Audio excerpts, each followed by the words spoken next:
Muchas gracias, de nueva cuenta, buenos días. Previo a dar lectura de la semblanza de la doctora Gisela María Pérez Fuentes, que nos engalana con su presencia, doctora, muchísimas gracias. Quiero nuevamente agradecer y reconocer a todas, a todos que nos acompañan. Señalaba yo en el mensaje inicial que tenemos gente que viene, doctoras, doctores que vienen de Canadá, y les agradecemos. Pido, bueno, al final un aplauso para todas y todos porque el recorrido ha sido grande. Tenemos una presencia de Canadá, tenemos una presencia de Guatemala, el Instituto de la Judicatura de la Familia, que además la doctora Jenny Molina, bueno, pues ha estado colaborando mucho aquí muy activamente. Muchísimas gracias, doctora, y toda la gente que viene de Guatemala, una delegación importante y además una delegación importante conectada virtualmente, muchas gracias. Tenemos también gente de Costa Rica, además de don Diego Benavides, las doctoras, los doctores que nos acompañan y que van a estar por aquí participando.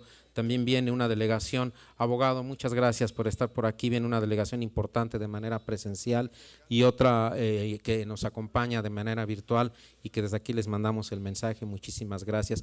Toda la delegación de Costa Rica también nos ha apoyado invaluablemente para que este congreso se pueda dar y bueno, la muestra es incluso aquí cuántas conferencistas y conferencistas de Costa Rica vamos a ver por acá. Tenemos también la doctora Yera Jiménez de Panamá. Doctora, muchísimas gracias. También su colaboración, todo el entusiasmo, varios meses. Esto lleva casi un año de organización y varios meses la doctora, bueno, pues impulsando con toda la organización. Doctora, muchísimas gracias, te aprecio mucho todo lo que nos has apoyado. Muchas gracias, doctora Yera Jiménez. Tenemos gente de República Dominicana, la doctora Grullón. Doctora, muchísimas gracias también, que también es desde luego toda una presencia que está aquí con nosotros. La doctora Birmania, que viene también de República Dominicana, venía ayer, hubo un problema en el vuelo, tuvo que cancelar, tuvo que reprogramar para el día de hoy y hoy estará llegando, lo que yo señalaba hace un rato, hoy estará llegando de República Dominicana y bueno, ya aquí la podremos estar viendo mañana también en su participación, también le mandamos un agradecimiento, un aplauso. Ya dije Canadá, ya dije Guatemala, ya dije Costa Rica, ya dije Panamá, Cuba, desde luego también nuestro querido doctor Osvaldo, nuestra doctora Rosa Campoalegre, que el viernes se incorpora por acá también. Entonces, bueno, hay también una presencia que han venido, amigas, amigos nuestros de Cuba que queremos mucho, muy agradecidos también. Tenemos Colombia también, la doctora Laura que va acá está la doctora Laura que al rato vamos a estar compartiendo el eje temático, que también nos ha estado apoyando muchísimo, ella decana de su Facultad de Derecho y que también, bueno, mucho de su equipo también está conectado de manera virtual. El doctor Isnel Martínez de Chile, el doctor Isnel, acá está el doctor, muchísimas gracias, un aplauso por favor y un agradecimiento. Tuvo que trabajar a todo vapor porque les comento que se logró editar a todo vapor una obra con algunos de los trabajos que se están presentando acá. Después vamos a poner una mesa de exhibición y venta para quien guste, algunos libros de nuestros autores, de nuestros conferencistas, se va a poner una mesa por quien guste pues hojearlos, quien guste adquirirlos y el que lo adquiera, bueno, pues de una vez que le pida al autor su autógrafo, que se tome por ahí un cafecito, que se tomen una foto, en un momento vamos a organizar eso. Entonces aquí va a estar los 3 días esa mesa de exposición.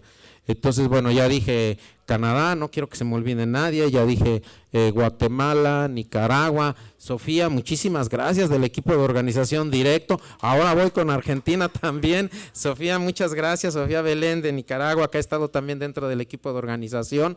Ya dije Costa Rica, ya dije Panamá, ya dije Chile, ya dije República Dominicana, Argentina también, la doctora Febena Pacini con todo el apoyo que nos ha dado, toda su presencia. Doctora, muchísimas gracias y también ella difundiendo el evento en sus universidades en las que ella colabora. Argentina, Chile, Colombia, Panamá, Costa Rica, Cuba, Nicaragua, Guatemala, Canadá, no sé si me falta alguien, por favor díganmelo ahora, porque si no, o hablan ahora o ya callan para siempre, porque no tendré manera de recomponer este mensaje, pero en verdad con mucho aprecio. voy a ello, sí, con mucho aprecio, con mucho cariño. Y bueno, de México, pues también tenemos una presencia muy importante. A todas, a todos ustedes les agradecemos, les reconocemos. También mucha gente, colegas nuestros, conectados virtualmente desde Playa del Carmen, en Guerrero varias personas, en la Ciudad de México varias personas. Tenemos a la doctora Gisela María Pérez Fuentes, que es nuestra conferencista inaugural. Tenemos a la doctora Carla Domínguez y tenemos grandes conferencistas también de acá de México que van a estar participando. Samuel, muchas gracias por el apoyo que nos has dado, equipo directo de colaboración, que también lo van a dar aquí los 3 días. Cualquier cosa que salga mal, ahí le pueden reclamar porque él es de los encargados, entonces ahí los reclamos, por favor. La maestra Yolanda Rueda, muchas gracias también, equipo de colaboración. La maestra Karen por allá también está. Bueno, pues Leti, mi esposa, por ahí una buena amiga, la maestra Yolanda, que también ha estado colaborando. Muchísimas gracias. Entonces procedo a la lectura de la semblanza de la doctora Gisela María Pérez Fuentes. Quiero aclarar que las semblanzas que van a estar escuchando, les solicitamos a todas las conferencistas, los conferencistas, pues que en un ejercicio fuerte de síntesis nos enviaran un trabajo, una síntesis realmente, para no invertir mucho tiempo en leer las extensas currículos de cada uno y mejor ese tiempo dedicarlo para escuchar, ¿verdad? Entonces solo leo algunas líneas, o bueno, leo unas pequeñas líneas que son las que se han seleccionado y puedo decir, la doctora Gisela María Pérez Fuentes, de quien desde luego gozo de su amistad y su cariño, muchas gracias doctora. Ella es doctora en Derecho por la Universidad de La Habana, profesora investigadora titular C de tiempo completo con perfil PRODEP en la Universidad Juárez Autónoma de Tabasco. Pertenece al Cuerpo Académico de Estudios de Derecho Civil Consolidado, es investigadora nacional emérita del Sistema Nacional de Investigadoras e Investigadores de la Secretaría de Ciencia, Humanidades, Tecnología e Innovación. Desde luego un investigador emérito, una investigadora emérita del sistema, pues es el nivel más elevado que existe en nuestro país. La doctora es miembro regular de la Academia Mexicana de Ciencias desde el año 2014. Desde el año de 1992 ha realizado investigaciones sobre derecho civil, bioética, derecho de familia, responsabilidad civil, derechos de la personalidad, daño moral y protección de la persona ante el uso de las técnicas de reproducción asistida. Tiene más de 150 publicaciones en el ámbito nacional e internacional, cuenta con más de 1.600 citas de sus obras académicas en México, España, Colombia, Costa Rica, Ecuador, Brasil, Alemania, Estados Unidos, Australia, Perú, Chile, Cuba, Reino Unido, Portugal, Canadá y Argentina. Conferencista nacional y extranjera y también docente frente a grupos de derecho, tanto al nivel de licenciatura como maestría y doctorado. Es un gusto, doctora, es un honor el poderte presentar, perdón que me dirija con esta familiaridad, este cariño, porque sabes lo que te quiero. Es un gusto. Y bueno, ¿cuánto tiempo tiene la doctora?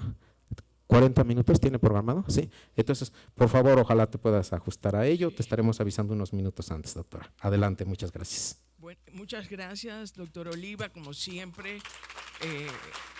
Más que un profesor de calidad y un investigador vanguardista, es un ser humano maravilloso, del cual, con todo respeto a su esposa, nos enamoramos, la doctora Cantoral y yo, en Salamanca, cuando el Congreso Internacional, porque fue la primera persona que yo escuché hablar del derecho de familia de una manera tan clara y conformada en el derecho familiar mexicano.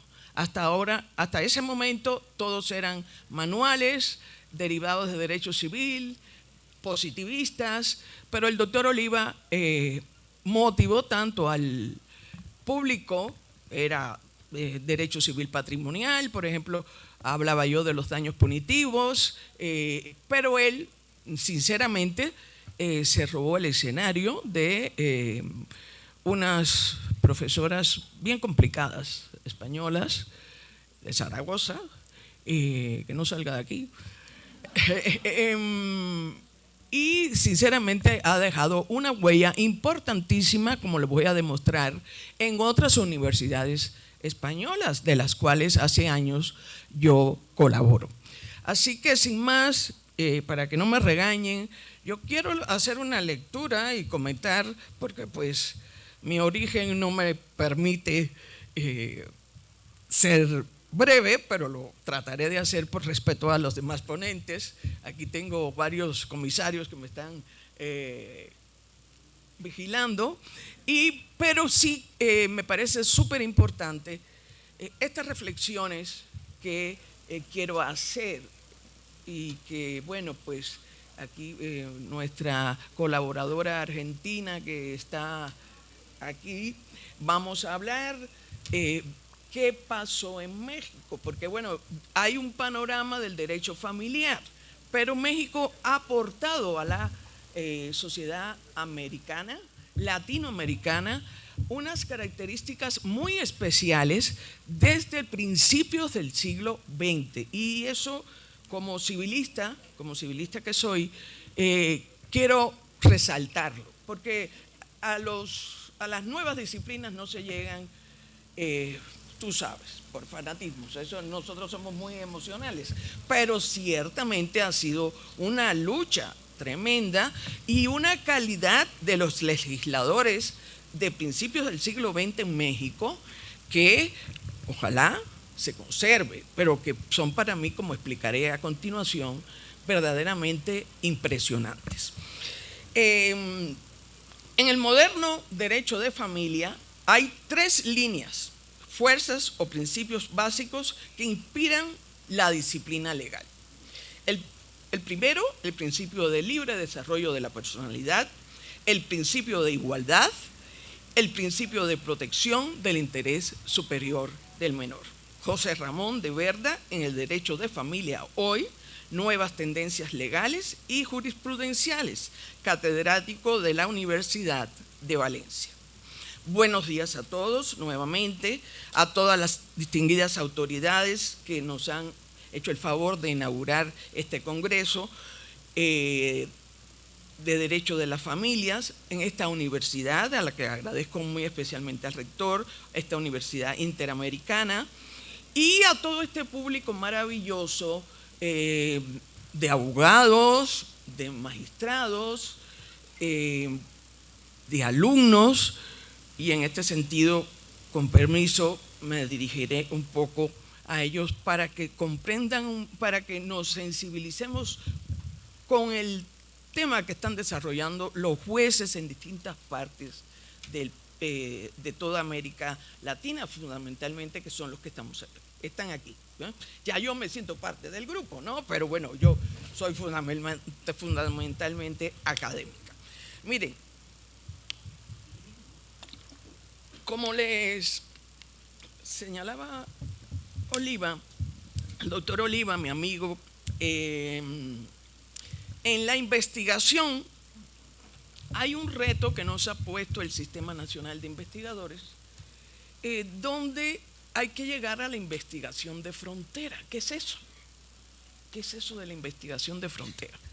Bueno, pues son cambios paradigmáticos, como decía el doctor Oliva, no hay verdades absolutas, ¿verdad? Sin embargo, en una intervención breve que hice en estos días a propósito de un libro de la doctora Cantoral que presentamos, la Academia de la Lengua Española dice que el paradigma son verdades que no entran a discusión.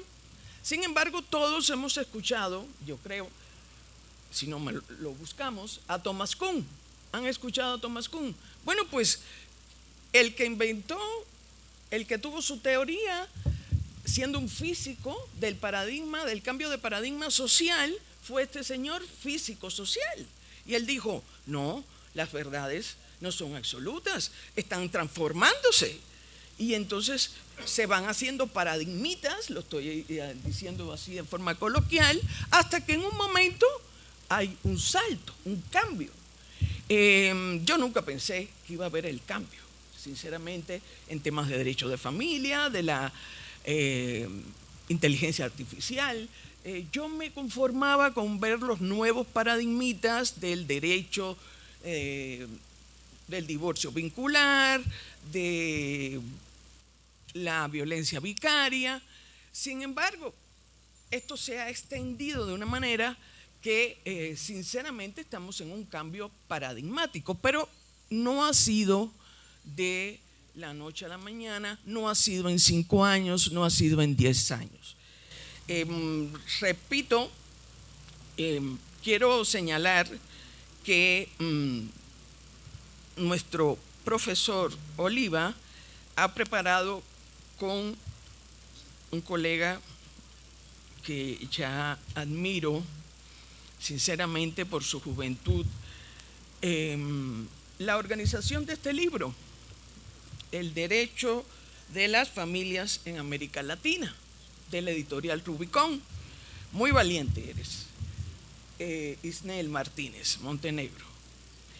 Eso es otro tema que voy a tratar aquí, el estado de interdicción para las personas desarraigadas, y eso no está en ninguna parte. Bien, pues este derecho, este tipo de obra me invitaron a hacer un capítulo que considero que humildemente pues es bastante novedoso, porque hablo de los trabajos, los ajustes razonables. ¿Alguien ha escuchado ese término? Ajustes razonables. Vamos a profundizar un poquito al respecto. Y esto viene al caso porque pues ustedes tienen la posibilidad de adquirir este libro, se los recomiendo, me impresiona todas las líneas de fronteras que trabajaron de forma interdisciplinaria en el mismo, pero tenemos ante nosotros que recordar qué ha ocurrido en México cuando, por ejemplo, en países, bueno, ya saben, por ejemplo, Cuba fue la última en independizarse de España, ¿verdad? En el año 1898, pero ya en México se habían conformado 3 códigos, pero franceses, o sea que a esos no nos vamos a referir. Sin embargo, el México independiente del siglo XX empieza a dar… ¿Cómo? ¿Me puede pegar? Sí. Empieza a conformar, miren qué maravillosos legisladores tuvieron nuestros antecesores mexicanos, instituciones del derecho familiar derivados del Código Civil de 1884 francés, y en este sentido hay que reconocer el carácter histórico jurídico en muchas de estas instituciones sociales que aportó México y su sistema jurídico desde la perspectiva social y política constitucional desde principios del siglo XX, aunque es imposible negar el carácter del positivismo jurídico patrimonial. Sin embargo, esto precisó el valor de los vanguardistas juristas de aquella época, buscando el reconocimiento de la dignidad de la persona a principios del siglo XX, y ahora les voy a explicar por qué. Y bueno, pues trabajar también en el derecho procesal familiar. Como explicaba el doctor Oliva, como explicaba el doctor Tapia, el concepto de familias puede variar de un estado a otro, pero existe un consenso internacional en cuanto a que la familia es el elemento fundamental de la sociedad. Sin embargo, las historias socioculturales de cada país necesitan proteger con nuevos cambios paradigmáticos a los integrantes, más que las nuevas familias, los nuevos integrantes de los modelos familiares. Y todo eso se hizo a principios del siglo XX en México con la protección del débil social, que solo fue sustituido, o sea, una persona que no sabía leer ni escribir, que no tenía recursos, y a esas personas no se le podía atacar o quitar bienes. Fíjense, en principios del siglo XX, en 1928, cuando se aprueba el Código Civil. Y esto fue válido, si me escuchan aquí, ¿verdad? Esto fue válido hasta la reforma del 2011, de marzo del 2011, de carácter constitucional en México, donde se incorporan los derechos humanos en forma de derechos fundamentales. Hasta ese momento México trabajaba, y su jurisprudencia, que ha sido fundamental en el desarrollo del derecho familiar y de nuevas instituciones a partir de casos concretos, con el débil social. Sin embargo, esta situación cambia y comienza la 10ª época con la constitucionalización de la persona y la protección más amplia de la misma dentro de la constitucionalización del derecho civil derivado del derecho familiar. Hasta aquí, si me siguen, me entienden estas ideas que no pueden separarse, ¿sí? No pueden separarse porque en México, como en todos los países de América Latina, pues existió el Código Civil, por supuesto, pero no era un Código Civil patrimonialista a partir del siglo XX. Esto es una cosa maravillosa. Entonces, fíjense, la primera ley antes de la Constitución de 1917 fue ya con un cambio político-social importante en México, a la que quiero destacar, la Ley de Relaciones Familiares. ¿Qué alumnos conocen esta ley? ¿La han escuchado? ¿La buscamos después? Esta ley derogó el Código Civil de 1884, francés, y estableció una ley especial.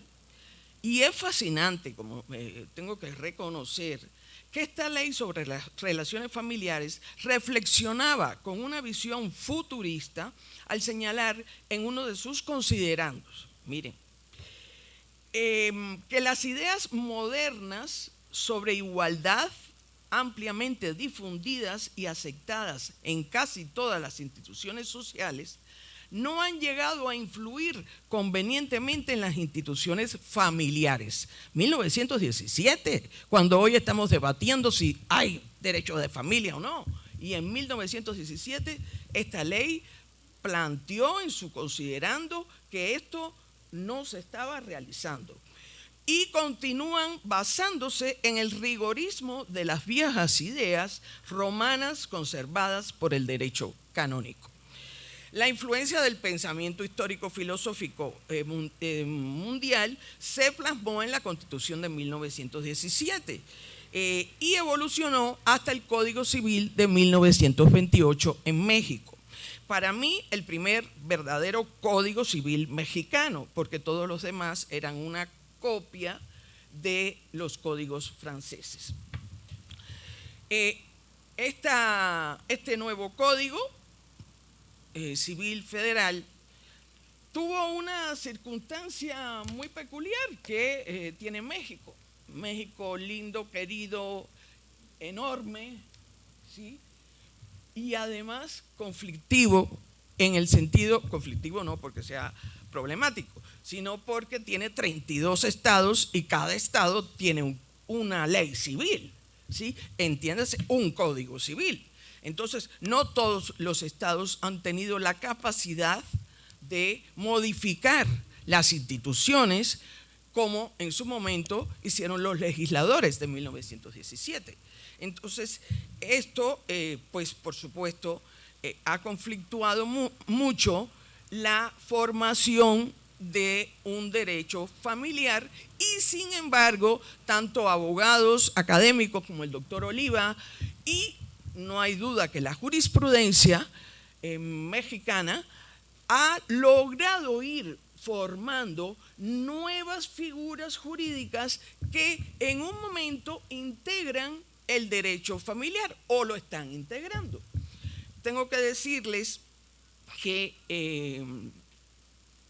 por ejemplo, el Código Civil Federal incluye en 2020 el artículo 23, párrafo segundo, al sancionar que la minoría de edad son restricciones a la personalidad jurídica. Esto fue desde el principio, en mala técnica jurídica, porque ustedes saben que la personalidad jurídica no se puede restringir, ¿verdad? El ejercicio de la capacidad puede tener limitaciones, pero la personalidad jurídica no. Entonces, pero incorporó en el 2020 que los menores de edad, a partir de los 15 años cumplidos, podrán abrir cuentas y depósitos bancarios de dinero en términos de la Ley de Instituciones de Crédito, sin la intervención de sus representantes. Bueno, esto responde, hay que decirlo también, a una política pública de Estado para que personas menores reciban un apoyo por el trabajo al bienestar, ¿no?, de estos jóvenes. Entonces, reitero, para mí el Código Civil de 1928 es en realidad el primer Código Civil mexicano con un nuevo pensamiento filosófico mundial. En esta evolución, el Poder Judicial, también reitero, determinó un rol fundamental en el desarrollo de esta formación de derecho familiar, a tal extremo que en marzo del 2011, en la novena época, no se había aprobado la reforma de junio del 2011, estableció un concepto de derecho familiar, la Suprema Corte, y dice: en este sentido, en el sistema jurídico mexicano, constitucional, y esto es muy importante, y democrático, el derecho familiar es un conjunto de principios y valores precedentes de la Constitución, de los tratados internacionales, y aquí se incorpora la convencionalidad, así como de las leyes e interpretaciones judiciales dirigidos a proteger la estabilidad de la familia y a regular la conducta de sus integrantes. Respecto a los menores, incapacitados, mujeres y adultas mayores, facultades y deberes entre padres e hijos, consortes y parientes, cuya observancia alcanza el rango de orden público e internacional. E interés social. Bueno, aquí ya se me perdió, ahí vamos. Bueno, es que es tan interesante este prólogo para entender lo que está ocurriendo, porque ha sido muy difícil.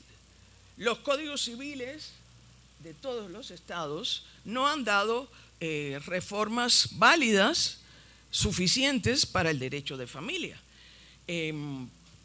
Explica el doctor Oliva que no existe una definición en estos códigos del derecho de familia, sino al permanecer incluido en el libro primero de los códigos civiles tradicionales, ha sido necesario el debate jurisprudencial, creando unas nuevas instituciones propias del derecho familiar constitucional. En coincidencia con el doctor Oliva, esto ocurre porque realmente el concepto de familia, ¿qué era? Pues un paradigma indiscutible, entre comillas, en cuanto a que la misma se conformaba a partir de un hombre y una mujer para la procreación. Ese era el concepto de familia. Entonces, hablar de nuevas formas familiares, pues ya es el cambio de paradigma de Thomas Kuhn, ¿verdad? Y del maravilloso libro que desarrolla Oliva, no sé, creo que lo debemos también publicitar, sobre este proceso. Sin embargo, las realidades sociales fueron superando a estos códigos civiles y por eso se han reconocido un concepto extenso en la que aparecen un conjunto de personas unidas por lazos de filiación, pero también de solidaridad y apoyo mutuo, y también proliferan otras relaciones como el concubinato y relaciones de hecho y matrimonios de carácter homoparental, urbano o rural. Pero bueno, no se puede negar que estos son temas que tienen peso a veces económico, a veces políticos, y por eso quizás han tenido mayor repercusión en la formación de las nuevas familias. Pero hoy me voy a dedicar A otro tema, decía una profesora que también queremos mucho, Núñez González, es que los niños, y ahora digo yo, los discapaces, las personas discapacitadas no votan, entonces no tienen tanto peso en la sociedad, no les interesa tanto la protección jurídica, porque todo esto nace por políticas públicas. Lo cierto es que sí, que socialmente sí ha tenido ya una incorporación al derecho familiar. En la mayoría de los códigos actuales civiles permanece el artículo que entonces declara el estado de interdicción por autoridad judicial. Para los alumnos que están aquí, ¿saben qué es el estado de interdicción? Amiguitos, compañeros, pues es algo que parece que ya es tan antiguo que nadie le hace caso y es terrible esta situación.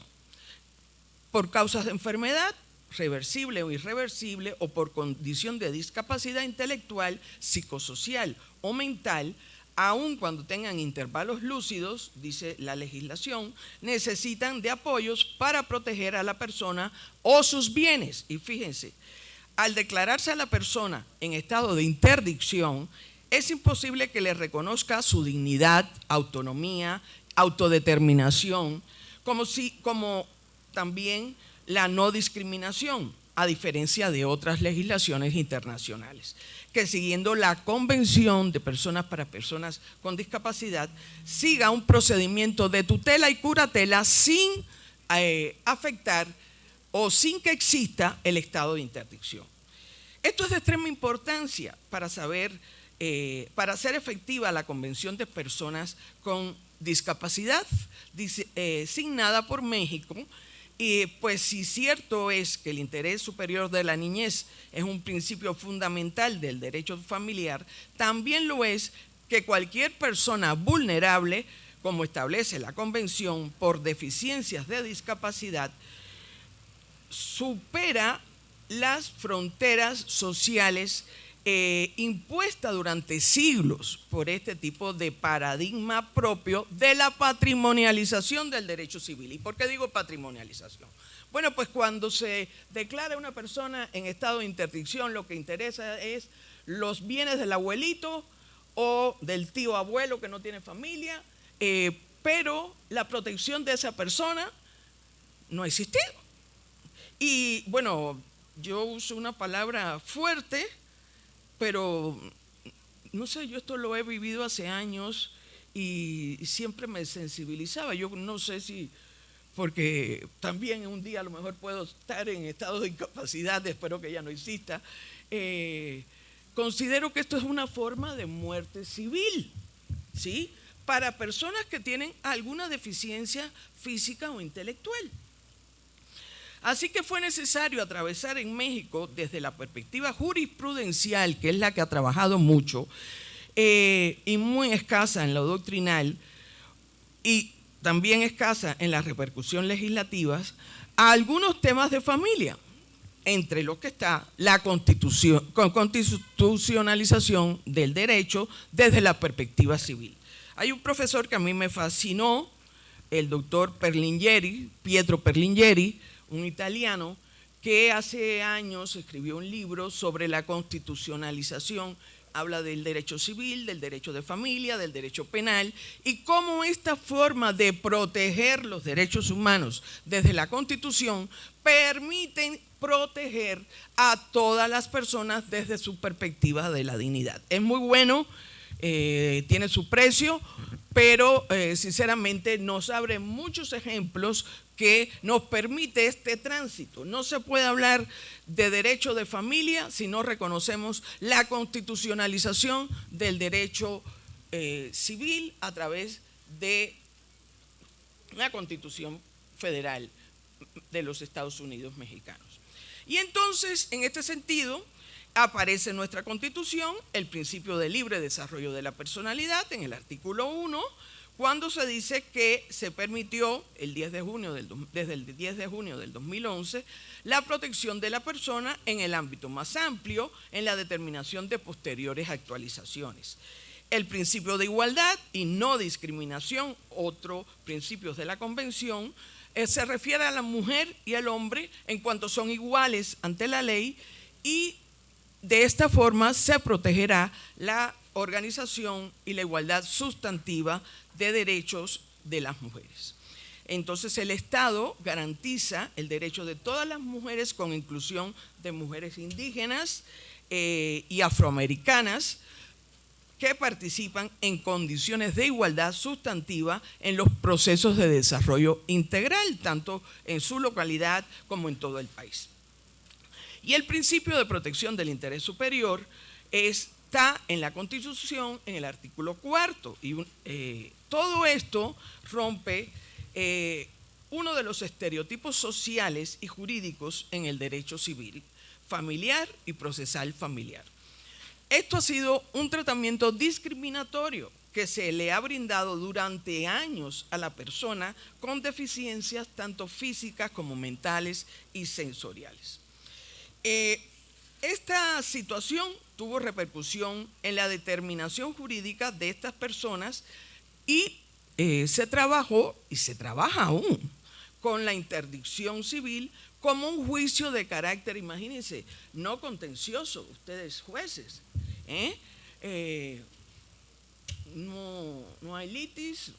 Entonces, que se convertía a partir de ese momento en un incapacitado, nombrándose un tutor y un curador para que vigilara los actos de estas personas declaradas incapacitadas, para cualquier acto tanto personal como patrimonial. Imagínense ustedes, ¿verdad?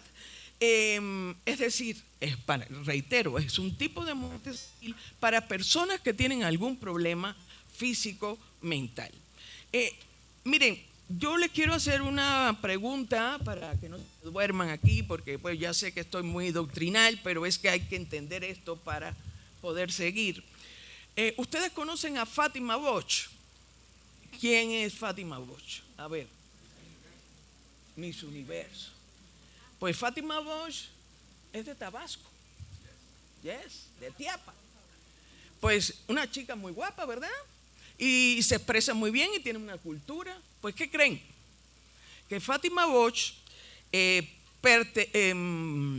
padece de trastorno por déficit de atención e hiperactividad y dislexia, y sufrió acoso escolar en sus años de secundaria.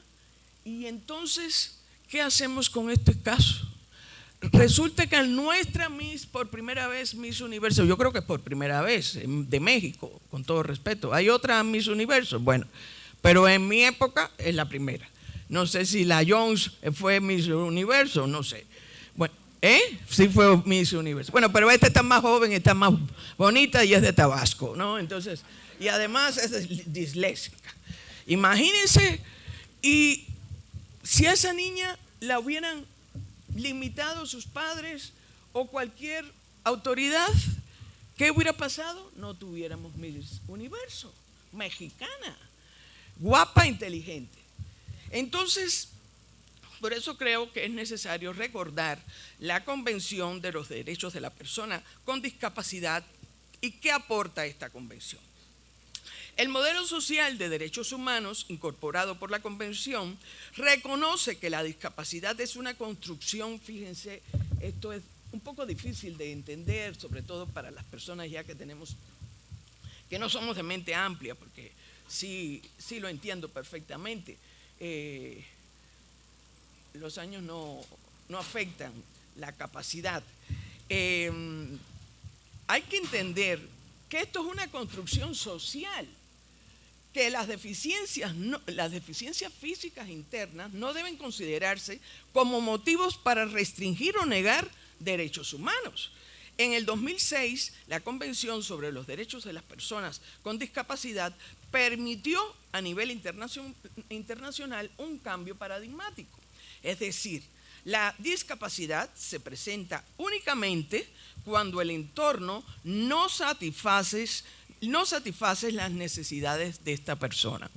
Y esto es muy importante porque si no hay una política pública que garantice los ajustes razonables o los ajustes procedimentales, es muy difícil llevar a efecto esta discapacidad. Así, sí me entiende que esto ocurre, la discapacidad en la convención, no por problemas internos de una persona, sino por las barreras que la propia sociedad le ha impuesto a determinadas personas. Miren, cuando ayer viajamos en el aeropuerto de Tabasco, una tienda de una marca bastante reconocida no dejaba entrar a un niño que tenía discapacidad porque decía que las normas de esa institución, de esa tienda, de ese comercio, no dejaba entrar a esas personas.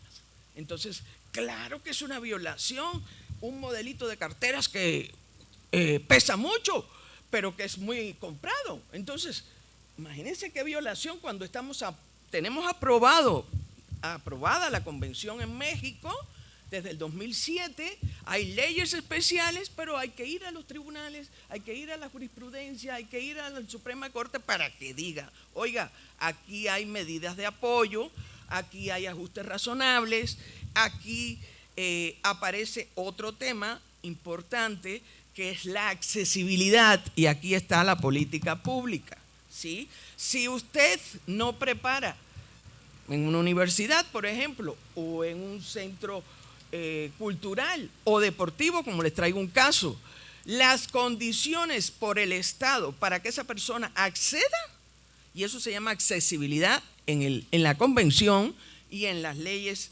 mexicanas especiales, no en el Código Civil y tampoco en los códigos familiares, pues no puede materializarse la igualdad y la no discriminación. ¿Sí me explico en ello? Bueno, y entonces, pues las características fundamentales de la convención son la autonomía individual, la no discriminación, el respeto por la diferencia y la aceptación de las personas con discapacidad, la igualdad de oportunidades y la accesibilidad. Así que el objetivo principal de la Convención sobre los derechos de estas personas y su protocolo del 2006, aprobado por la ONU, tiene el carácter de instrumento jurídico vinculante y obliga a los estados que lo ratifican a adoptar y desarrollar políticas de no discriminación y medidas de acceso a favor de los derechos de las personas con discapacidad. México, reitero, signó la convención en el 2007 y también se aprobaron en el 2011 la Ley General para la Inclusión de Personas con Discapacidad, y en cada estado del país se aprobó una ley estatal.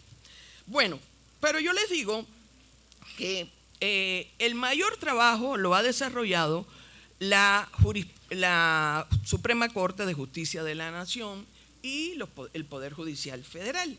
Y para entretenerlos un poquito, me gustaría mucho explicar las medidas de apoyo, pero no lo quiero aburrir. He traído 3 casos, pero solo me va a dar tiempo a uno, ¿sí? El caso que le gusta a la doctora Cantoral y que a mí también me gusta mucho es el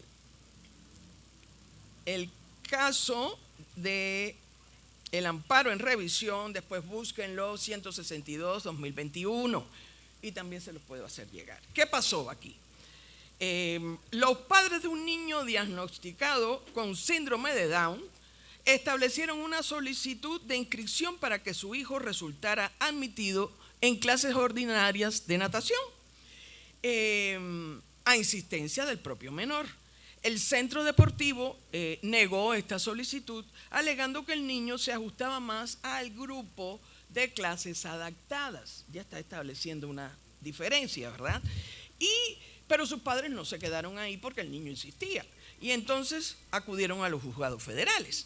¿Y qué dijeron?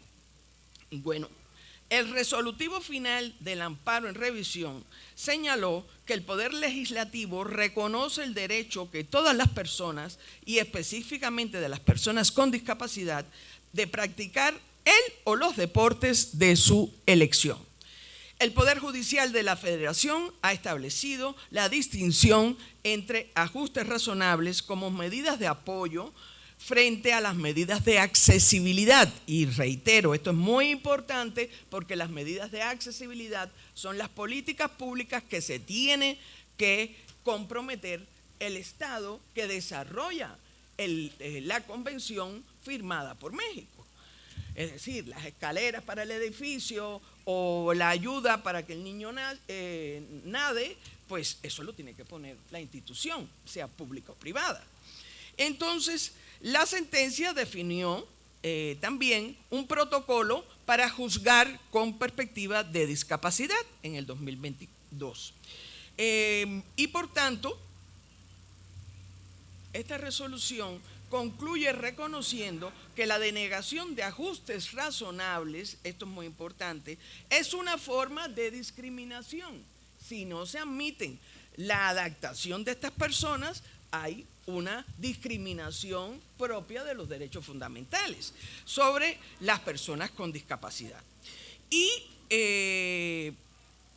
hay que adoptar estrategias de enseñanza, explicación de las instrucciones en lenguaje sencillo y claro. Aquí aparecen los ajustes procedimentales, que son, no sé si lo tienen por allá, sentencias de lectura fácil, ¿sí? Y bueno, pues así también yo lo entiendo, ¿verdad? Pues se explica al niño o a la familia por qué, qué es lo que ha ocurrido y cuáles son los pasos que tiene que seguir. Esto se ha hecho ya la distinción de ajustes procedimentales.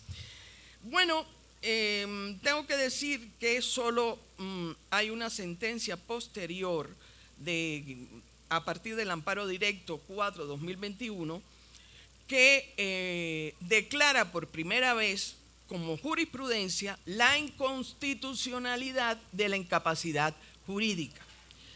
En esta sentencia se han derivado diversos criterios jurisprudenciales y se declara inconstitucional el artículo 23 y 450 del Código Civil del Distrito Federal porque significa que ya no debe existir la interdicción civil. Claro, ante esto se han hecho 2 minutos. Ante esto, pues se han hecho unas recientes reformas en el artículo 24, incorporando en el inciso E las medidas de apoyo. Así que el derecho de familia en México ha desarrollado un cambio paradigmático que se acerca aún más a la protección de las personas en el ámbito de todas las formas de familia. Muchas gracias.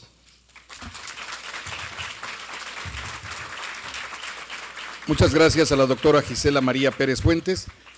Vamos a abrir una sesión de preguntas. Por favor, levante la mano si alguien tiene interés en participar o quedó todo muy claramente cubierto.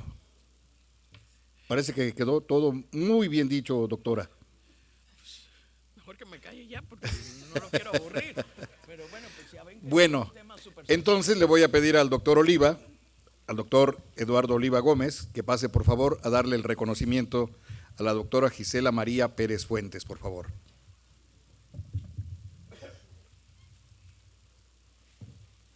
Gracias. Pues bien, doctora Gisela María Pérez Fuentes, voy a dar lectura al reconocimiento que le estamos otorgando por esta conferencia magistral inaugural. Dice de la siguiente forma: la Universidad Interamericana, UNID, y el Comité Organizador de las Cuartas Jornadas Internacionales de Derecho Procesal de las Familias y Primer Congreso Internacional de Derechos de Familias otorgan la presente constancia a la doctora Gisela María Pérez Fuentes por su participación con la conferencia magistral titulada Medidas de apoyo a las personas con discapacidad en el derecho de familias, que se presentó en la jornada científica los días 26, 27 y 28 de noviembre del año 2025 en la ciudad de Cuernavaca, Morelos.